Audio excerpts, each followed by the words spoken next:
And I see it's gone to some astrology. Well, baby, I can see your face.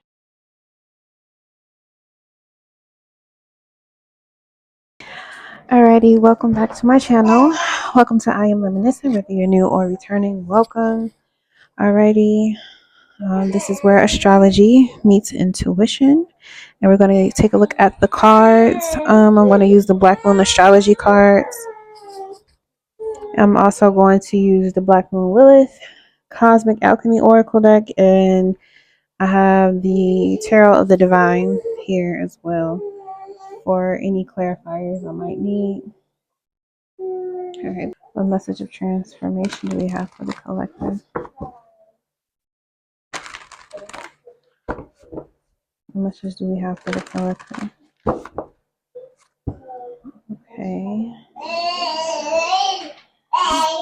So what's being transformed right now? What's being transformed? Pluto, transformation. Pluto right now is in Aquarius and it's showing up as number 11. All right, so this is a doorway walking through transformation here.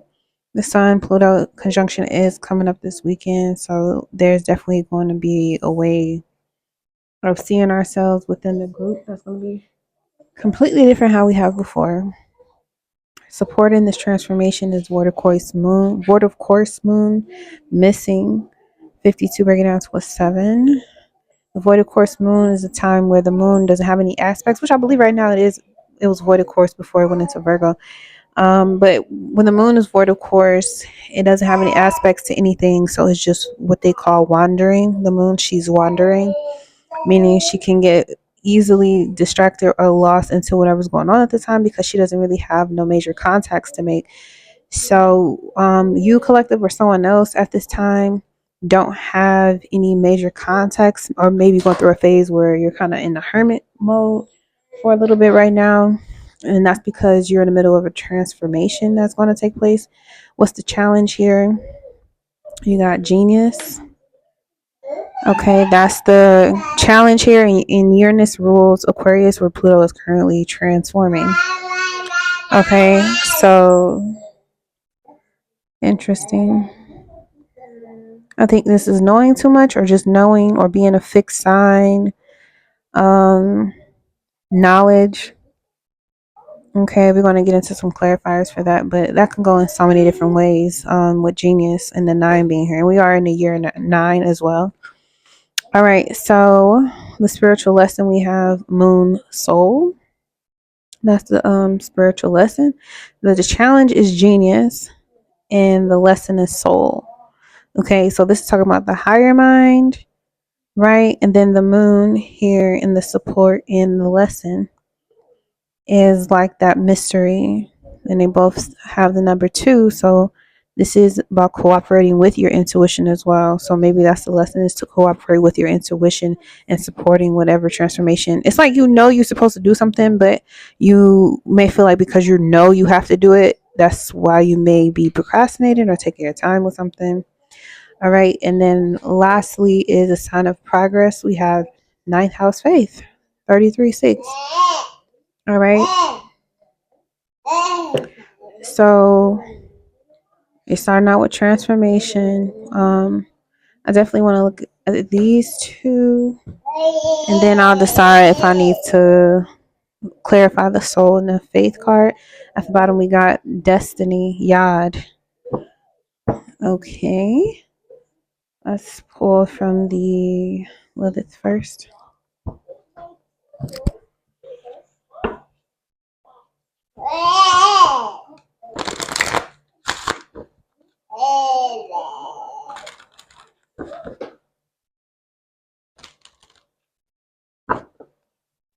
No. I'm going to put you in your bed if you pull on this again.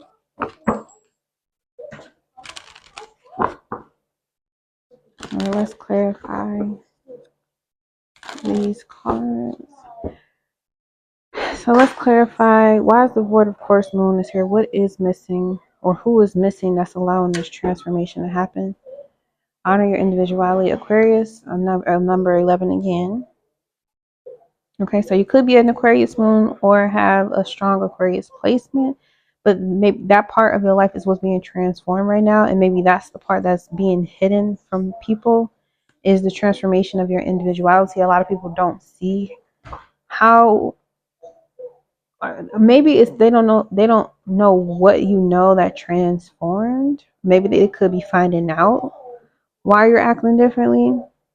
But this is like you chose to honor your individuality, so now you're missing from action, or you're not around certain people anymore because you chose to honor something else. Look how he got that hand there. The support, honey, the support. But yeah, you're missing an action because you're honoring whatever your path is. You could have a North Node Aquarius as well. Or you could have a North Node return if you got a North Node in Pisces. Like, you're really focused on whatever work you're here to do. So let's look at Genius. Let's clarify this. You got Master and Manifester, Exaltation, 42-6. The challenge here is Genius, Exaltation. So you could have a Uranus Scorpio, which means you are probably in the Pluto Libra generation, or Pluto Virgo. I believe Pluto Libra has Uranus Scorpio in their chart. So you could be going through opposition of being very particular about what you're choosing to manifest so you don't repeat the same lessons again. I'm also getting with this is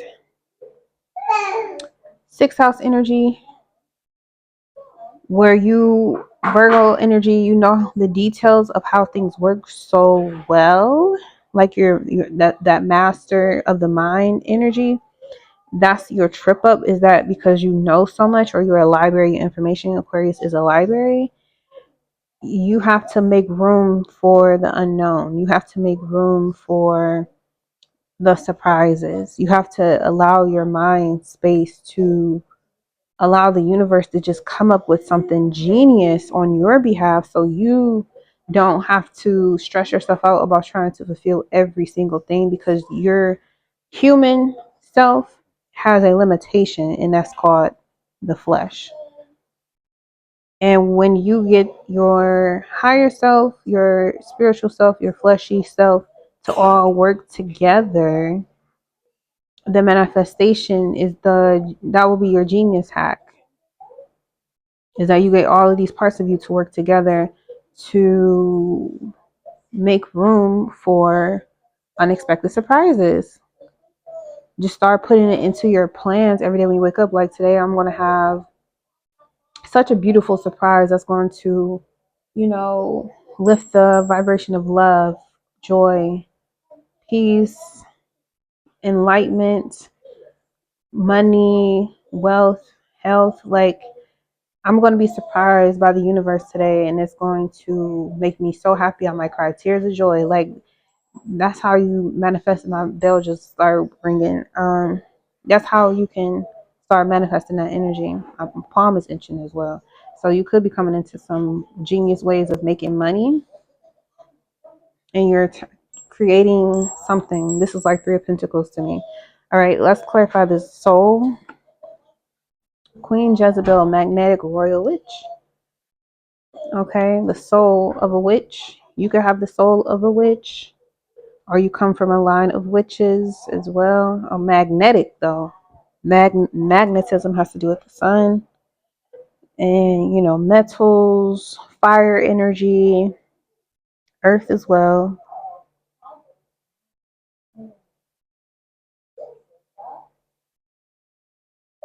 And this blue, I'm looking at all this blue, and it's got blue and green here. It's giving me like water, a sea monster, a seawater mermaid. That's what the energy I'm getting right here. So you could be connected to that energy. You may have sea mermaids, dolphins, or you may have a special connection with the oceans, or the deities that are connected with oceans, depending on your culture. That's kind of like the energy I'm getting here in the spiritual lesson department. So maybe your soul Maybe you have a soul connection or some soul affinity to water deities or water spirits. You may want to look into that. This is a 21, break it down to a 3, so it could be connected with Jupiter. You know what I'm saying? Or Zeus.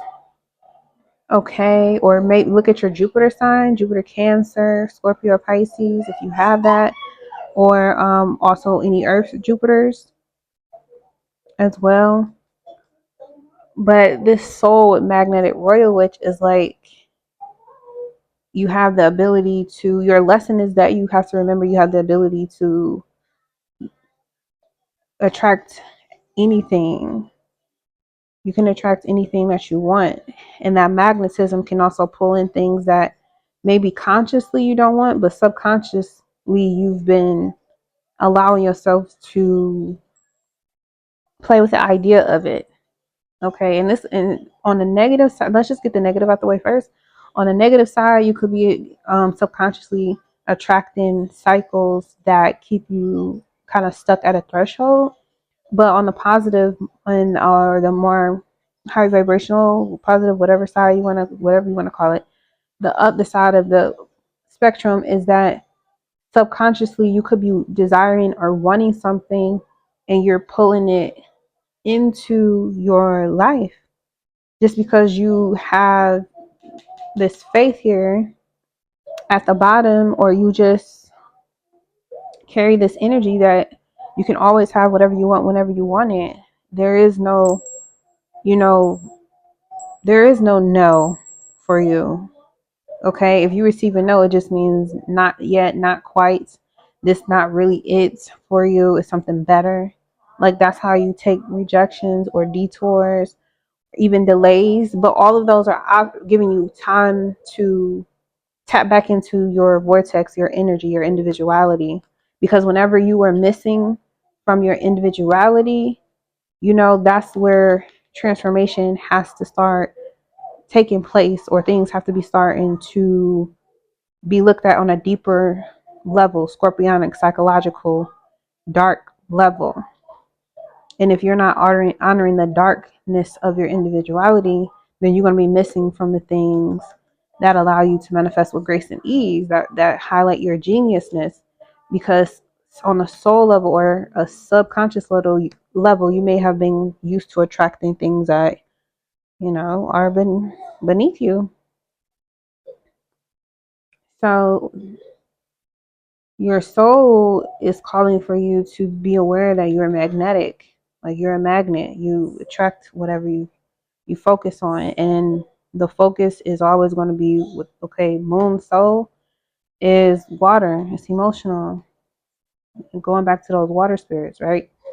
So if you are constantly aware of how you feel about things, then you have a higher chance of being that master manifester genius. You have ability of overcoming the challenges of not allowing your brain, South Node Virgo, not allowing the mind, the monkey mind, the mentality to kick up so much dust and clouds in your third eye that you kind of forget who you are on a soul level. Okay, and your spiritual lesson is don't forget that you're a magnet.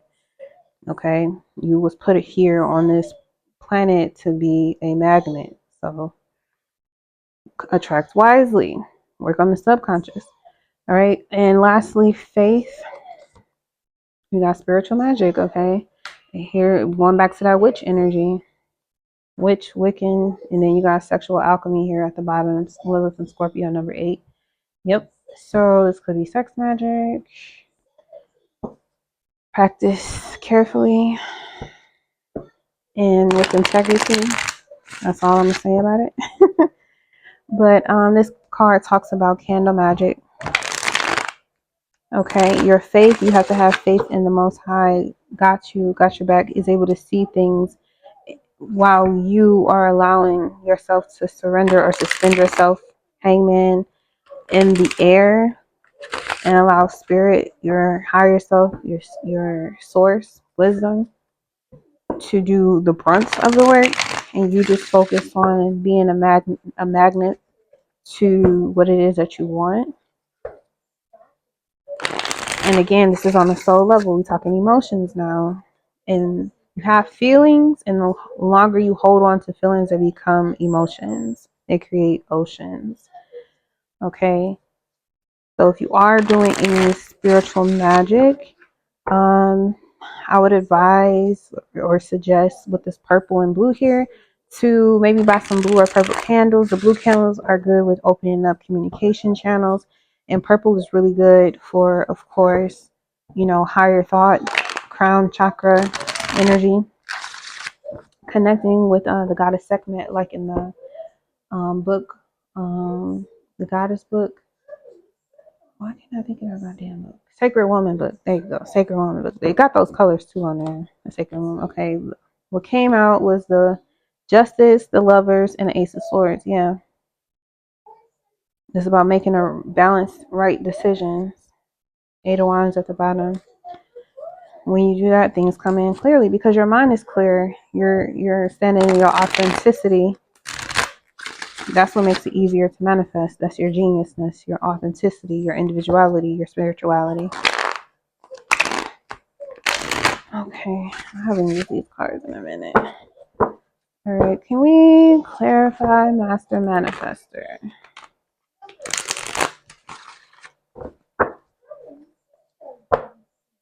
Okay, Master Manifester.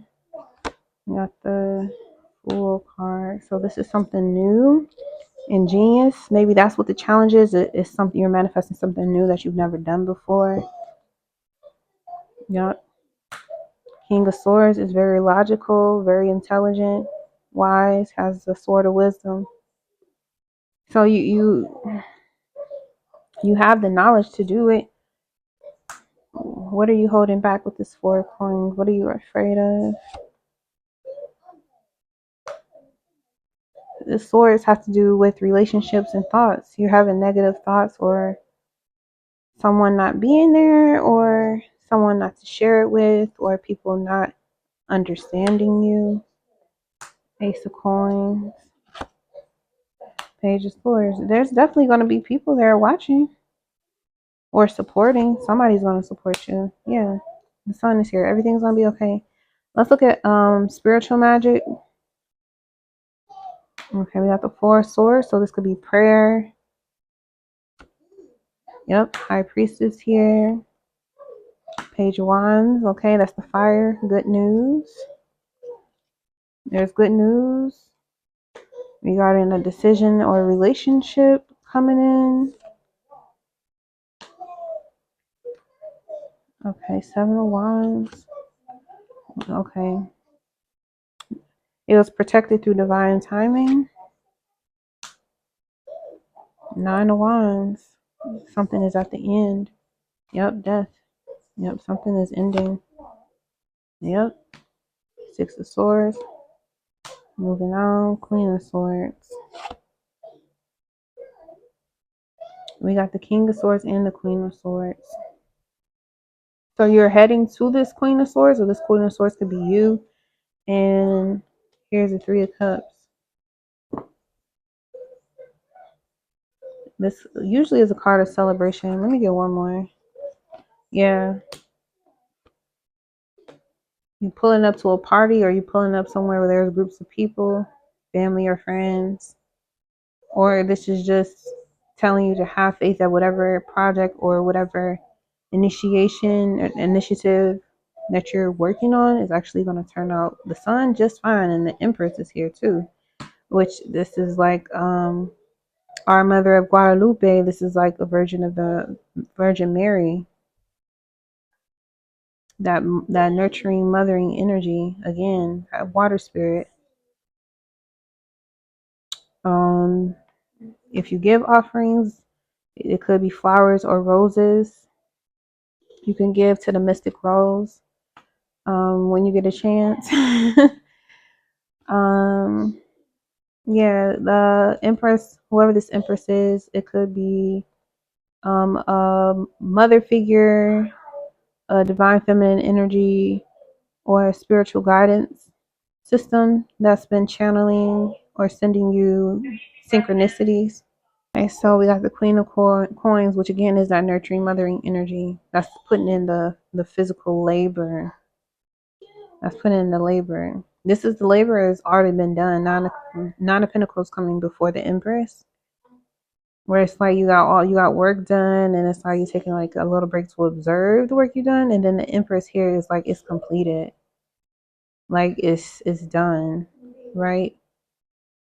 And you Nine of Swords, you learned a lot of lessons, what the right thing to do for you, what's something you need to move away from. Like you've become enlightened. So now the labor, I was getting labor of love that is going to be required in your faith or spiritual magic.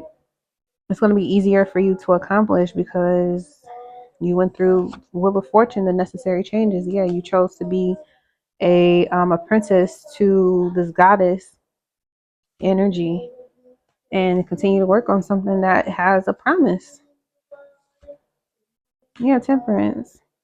This is balance in between extremes. So the extremes could have been like no progress and wanting to see progress. And there might be some issues with that as you want to see certain progresses. And it's like you'll see the project process increasing. Have faith. Like you'll see the fruits of your labor here with the Empress. Like it's guaranteed. Just keep going back to spirit. Yeah, King of Cups. Keep going back to your spiritual practices whenever you feel uneasy. Like start working on the feelings, the emotions, getting your emotions to raise higher. And sometimes that's just admitting that you feel like blank negative emotion at the time. Like admit your feelings to yourself. Being hurt. See, the foot is in the water, be in touch and in tune with how you feel while you still got all these other things that you're tending to. You still got to be aware of how you feel and own your emotions. Be accountable for how you feel. Don't project it on into anybody, but just take accountability for how you feel and do something about it. Because if you upset that something isn't working the way that you want it to, that's fine. That's okay. Admit, like, hey, okay, I wanted things to be this way, but it's not. And it makes me feel like this. Okay, so have your 5 minutes of feeling like that. And then, okay, so now what do you want to do about it? Go to something better. Your 10 of coins. And the star at the bottom, Aquarius energy again. All right, and that's the destiny right here. And maybe you could be using sexual alchemy to help bring something in. Or the sexual alchemy is not you and another person, it's just you and the universe conspiring on your behalf for the fulfillment of your highest timeline. Wish upon a star. And I'm going to leave it there. Thank you for tuning in to I Am Luminescent. All right. Remember, the universe is always guiding you. So stay aligned, stay radiant, and see you next time.